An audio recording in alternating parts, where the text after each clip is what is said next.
માધ્યમથી પત્રકારોના માધ્યમથી જાણવા મળી એટલે ખરેખર અમને પણ ખૂબ આઘાત લાગ્યો, અમને પણ દુઃખ થયું. હવે જે બેનના જે પરિવાર સાથે જે ઘટના ઘટી છે તો ખૂબ મોટી ઘટના છે. જે બેનનો જીવ આપણે નથી લાવી શકતા, પણ એ પરિવાર પર આવી પડેલી મુશ્કેલીમાં એ પરિવારને હિંમત મળે એને એ સાંત્વના આપવા માટે અને જે બેન આપણી વચ્ચે નથી રહ્યા એ બેનના જીવને પ્રકૃતિ એમના ગોદમાં લઈ શાંતિ આપે એ ઉદ્દેશથી આજે તમારી વચ્ચે અમે આવ્યા છે. સાથે મને તમારે બધાને મળવાનો જે અવસર મળ્યો ત્યારે ખરેખર તમે બધા જે આજે અમારી સાથે આવ્યા તો એ બાબતનો પણ ખરેખર એકતા જોઈને પણ થોડી મને સારું લાગ્યું. કેમ કે મિત્રો આજે આ ધરતી પર આજેથી આપણે નથી. તમે જોઈ લેજો, અનાદિકાળથી આપણે છે. આપણો ઇતિહાસ કોઈ પાઠ્ય પુસ્તકોમાં નથી, પણ આદિવાસી આદિ અનાદિકાળથી વસનારો આદિવાસી છે. એટલે હજારો સાલની સંસ્કૃતિ આપણી છે. તમે જોયું હશે સિંધુ ખીણની સંસ્કૃતિ, મોહનજોદડોની સંસ્કૃતિ, 8-9 હજાર વર્ષની સંસ્કૃતિ છે. એમાં આદિવાસીઓ રહેતા હતા. તેની આખી આપણી સભ્યતા આજે ઇતિહાસમાં છે. હું નથી કહેતો આપણો ઇતિહાસ કે છે, એ સંસ્કૃતિમાંથી આપણે આવીએ છીએ, એ સભ્યતામાંથી આવીએ છીએ. ત્યારે આપણા તમે જોયું હશે આપણા નાના નાના રજવાડાઓ હતા. સામેની કાંઠે ડુમરાજ રાજાનું રાજ હતું, નાંદોતમાં નંદબીલ રાજાનું રાજ હતું. એવા તો કેટલા બધા રજવાડાઓ તમે ઈસવીસન 12મી સદી, 11મી સદી, 13મી સદી, 14મી સદી, 15મી સદીનો ઇતિહાસ જોશો તો આખા આદિવાસી રાજાઓના રજવાડા હતા. અને તમે બાંસવાડાના રાજા હોય, ડુંગર પીરના ડુંગરિયા ભીલ હોય, બાંસવાડાના હોય કે કોટિયા ભીલ હોય, એટલા બધા રજવાડા આપણા હતા જે તે ટાઈમે. પછી યુદ્ધો થયા, બહારના લોકો આવ્યા, આક્રમણો થયા અને એ રજવાડાઓ આપણા બીજા લોકોએ લીધા. સાથે સાથે મુંગલો સાથેની વાત કરું તમને, તમે રામાયણ ઇતિહાસ પણ તમે વાંચશો ને તો રામાયણમાં પણ જે સબરી માતાનું નામ આવે, હનુમાન દાદાનું નામ આવે, નિષાદનું નામ આવે, એ કોણ હતા? તો એ આદિવાસી એટલે કે આપણા પૂર્વજો હતા. મહાભારતમાં એક વીર એકલવ્ય, તો એ વીર એકલવ્ય કોણ હતા? આદિવાસીના આપણા પૂર્વજ હતા. તમે ગઈકાલે અમે મહારાણા પ્રતાપ ની સાથે જે આદિવાસી ભીલ, રાણા પૂંજા ભીલ જેની જન્મ જયંતિ માટે હતા, એનો ઇતિહાસ જ્યારે મહારાણા પ્રતાપ સાથે એના પોતાના ભાઈ જગમલ માનસિંહ પણ નહોતા, જ્યારે અકબરે આક્રમણ કર્યું હતું ત્યારે આપણા પૂંજા ભીલે કીધું, વચન આપ્યું હતું કે તમારા મેવાડને અમે બચાવવા માટે અમારી આખી સેના શિર આપી દેશે, પણ અમે એકવાર જબાન આપી દીધી એટલે વાર્તા પૂરી. અને આપણા આદિવાસી યોદ્ધાઓ લડ્યા. એ પૂંજા ભીલની આખી સેના હોય, દુધા ભીલની સેના હોય, કે તમે શિવાજી મહારાજનો ઇતિહાસ વાંચી લેશો ને, એમાં જે બેવડા ભીલ, જે આખા શિવાજી મહારાજની સાથે આખી આદિવાસીઓની સેના હતી. તમે સોમનાથમાં જયારે મોહમ્મદ બેગડાએ આક્રમણ કર્યું ત્યાં પણ આપણા ભીલ સૈનિકો એની સામે એમને અંદર નથી ઘૂસવા દીધા. સિકંદરનું જયારે આક્રમણ થયું, એમના જે સેનાપતિ અરવલ્લીઓ સુધી આવીને અરવલ્લી આદિવાસી વિસ્તારમાં એમને ઘૂસવા નથી દીધા. કહેવાનો મતલબ એક ગૌરવશાળી ઇતિહાસમાંથી આપણે આવીએ છીએ. એટલું જ નથી, દેશની આઝાદીમાં તાટ્યા મામા ભીલ હોય, ખાજ્યા નાયક હોય, પૂંજા ભીલ હોય કે બિરસા મુંડા હોય કે ગુરુ ગોવિંદસિંહ, એમના ઇતિહાસ જોઈ લેજો. ગુરુ ગોવિંદસિંહે માનગઢના આવા પર્વત પર મીટિંગ બોલાવી હતી કે આદિવાસીઓનું આપણે સ્વતંત્ર રાજ માંગી લઈએ અંગ્રેજો પાસેથી. અંગ્રેજોએ 1913માં 17મી જુલાઈના રોજ ત્યાં ચોફેરથી ગોળીબાર કર્યો ને 1500 થી વધારે આપણા આદિવાસી યોદ્ધાઓ ત્યાં મરી ગયેલા.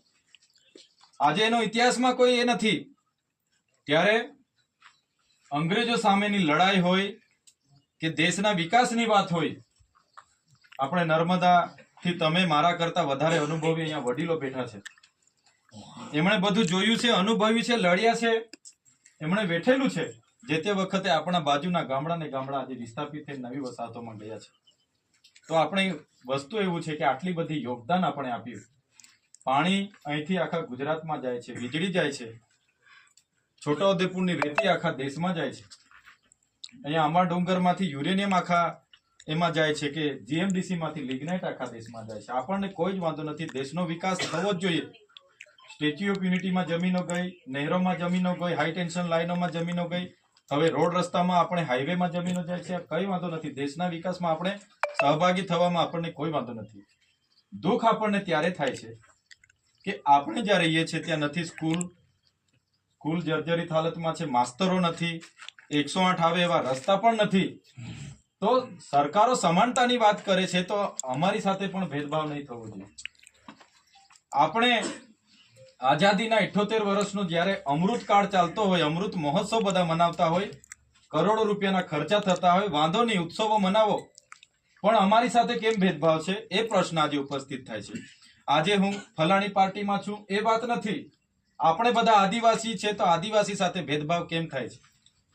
પાર્ટી, પક્ષ, સંપ્રદાય, ધર્મ, આ તે બધું ચાલવાનું, જાતિ નાની મોટી આપણા અંદર બધું ચાલે છે. એ વાત જુદી છે. તળવી હોય, ચૌધરી હોય, વસાવા હોય, ઢાણકા હોય, રાઠવા હોય, ગામેટી હોય, ડામોર હોય, એ હોય તે હોય, પણ બધા આપણે આદિવાસી તો ખરા ને. તો આદિવાસી તરીકે આજે અમને આઘાત લાગ્યો એટલે તમારી વચ્ચે અમે આવ્યા છે. એ દીકરી જે આપણી વચ્ચે નથી રહી એના પરિવારને સાંત્વના આપવા માટે આવ્યા છે. પણ આજે અહેસાસ આપણને આજે થયો, જે ભેદભાવ આપણી સાથે થાય છે ક્યારે નહીં ચલાવી લેવાય. હું તમારા અહીંના સ્થાનિક પદાધિકારીનો પણ કહેવાનો છું, જે પણ ધારાસભ્ય હોય, સાંસદ સભ્ય હોય, આખિર તો આપણા સમાજના છે ને. કોંગ્રેસ પાર્ટીના અમે સુખરામ સાહેબ સાથે મળી આવ્યા, કોઈ પણ હોય, બધાને કહીશું કે ભાઈ આવો ભેદભાવ નહીં ચાલે. આપણે એના માટે બોલવું પડશે. એકલા ચૈતર વસાવા એકલા બોલીને કઈ અહીંયા ચમત્કાર નથી થવાનો છે. બધાએ સામાજિક રીતે એક થઈને સરકાર સામે અવાજ કરવો પડશે. સમાનતાની વાતો થાય છે તો આપણી સાથે પણ ભેદભાવ નહીં થવો જોઈએ. આપણી સાથે પણ આપણને પણ મૂળભૂત સુવિધાઓ જે સરકારની જવાબદારી છે, રોડ રસ્તા હોય, પાણી હોય, શાળા હોય, આરોગ્યના સબ સેન્ટર હોય, એ સરકારે આપણને કરી આપવું પડે. એટલા માટે જ આજે તમારી વચ્ચે અમને આવવાનો અવસર મળ્યો. અવસર અમારી ફરજ છે. આ બેન મર્યાને અમને બીજા દિવસે ખબર પડી, અમારે તો અહીંયા આવી જ જવું જોઈતું હતું. આ નૈતિક જવાબદારી છે અમારી, પણ મોડા આવ્યા છે. છતાં તમારી ને અમારી બધાની ફરજ છે. જે બેન એ પોતાની રીતે નથી મર્યા, પણ એને જ્યાં પહોંચવાનું હતું તો પહોંચી નહીં શક્યા, અને બિચારા આપણી વચ્ચે નથી રહ્યા, ત્યારે ખૂબ દુઃખ થયું છે. એટલા માટે જ હું તમને કેમ છું, સામાજિક એકતા બનાવી રાખજો. ચૂંટણીઓમાં આપણે લડાઈએ, પક્ષાપક્ષીમાં લડાઈએ, ધર્મ સંપ્રદાયમાં લડાઈએ, મારું ધર્મ મોટું, મારું સંપ્રદાય મોટું, મારા ગુરુ મોટા, ત્યાંની જવાનું, ત્યાંની બેઠવાનું, એ બધું આપણી અંદર એક આપણે આદિવાસીઓ છે એ આદિવાસી રહેવી જોઈએ. પક્ષાપક્ષીમાં લડીશું. કોઈ જગ્યાએ હું કોઈ આમ આદમી પાર્ટીનો સભ્ય છું, એ કાર્ડ લઈને જામ તો મને કોઈ લાભ નથી મળવાનો. તમે કાલે ઉઠીને ભણવા જશો કે નોકરીમાં જશો, પહેલું તમારો આદિવાસી છે કે સર્ટી માંગે છે. ખાતરનું સહાય લેવા જાઓ, કોઈ પણ સહાય લેવા જાઓ, ટ્રાયબલમાં જાઓ, તાલુકામાં જાઓ, પહેલા આદિજાતિનો દાખલો લાવો, પછી તમને સહાય આપી. સાચી વાત છે કે ખોટી વાત? સાચી વાત છે. તે દિવસે એવું નથી પૂછતા કે ભાઈ તું કઈ પાર્ટીમાં છે, એનું સભ્યતા નોંધણી કાર્ડ લાવો, આમ આદમીમાં છે, ભાજપમાં છે, કોંગ્રેસમાં, એ કાર્ડ આપો પછી જ આપીશું. એ નથી ચાલતું. ટિકિટો બધું ચાલે છે. ટિકિટ થી કઈ મળે છે આપણને? તમે બધા હજુ ટિકિટો જોઈ નહીં હશે કે જોઈ છે ટિકિટો કેવી આવે છે, કેટલા પાનાની આવે છે. આપણા લોકો ટિકિટો હાટું લડાય. એના કરતા આપણા ઘરમાં જાતિનો દાખલો જે બધા જ કામમાં આવે, એ દાખલો હાચવીને રાખવો પડશે કે નહીં? તો જ તમને લાભ મળશે. જાતિ પર ચાલવું પડશે. આપણે ભૂલતા ચાલીએ આપણે. એ બધું નહીં થવું જોઈએ. એ જાતિ સાચવી રાખવા માટે જ આજે તમારી વચ્ચે હું આવ્યો છું. આવી જ એકતા આપણે રાખવી પડશે, તો જ નિરાકરણ આવશે. આજે હું અહીંયા આવીને જવાનું છું એટલે હું કઈ બેસવાનું નથી. તાત્કાલિક ધોરણે આજે ઇમિડિયેટલી સરકારમાં અમે રજૂઆત કરીશું. અહીંના રોડ રસ્તા માટે, અહીંના સબ સેન્ટર માટે, અહીંની શાળા માટે, તમામ માટે રજૂઆત થશે. એવું નથી કે ચૈતરભાઈ આવીને અહીંયા ભાષણ ઠોકીને ગયા. નહીં, અમારો ધ્યેય છે. સરકારને અમે કહીશું, પત્રકારોને કહીશું, અમને રોડ જોઈએ, આ જોઈએ, તે જોઈએ, ને તમે આ વર્ષે એનું પરિણામ પણ મળી જશે. તમે જોઈ લેજો આ બધા ડામરમાં ફેરવાઈ જશે. કેમ કે ચૈતરભાઈ અહીંયા આવીને જાય છે એટલે કાલે અહીંયા ધૂળ ઉડાડતા બધા આવવાના. 2-5 દિવસમાં જોજો તમને બધા પર ફોન આવશે, ચાલો આપણે હો જવાનું છે, આવો અમે પણ આવીએ છીએ, જવાનું છે, આવશે બધા. કેમ કે હમણાં સુધી તો બધા સાના જ બેઠા હતા, કઈ રિએક્શન આવે છે કે નહીં, પણ આવશે હમણાં. તો કઈ વાંધો નથી, આમાં કોઈ રાજનીતિ નથી. બધા જ જે પણ પક્ષ પાર્ટીમાં હોય, સમાજની વાત આવે, આપણે બધા એક થવાનું. જ્યારે પણ જે પણ ચૂંટણી આવશે, જેને જ્યાં લડવાનું હોય લડે, પણ આપણી સાથે ભેદભાવ થાય એમાં એક રહેવું પડશે, તો જ આ બધું એનું નિરાકરણ આવશે.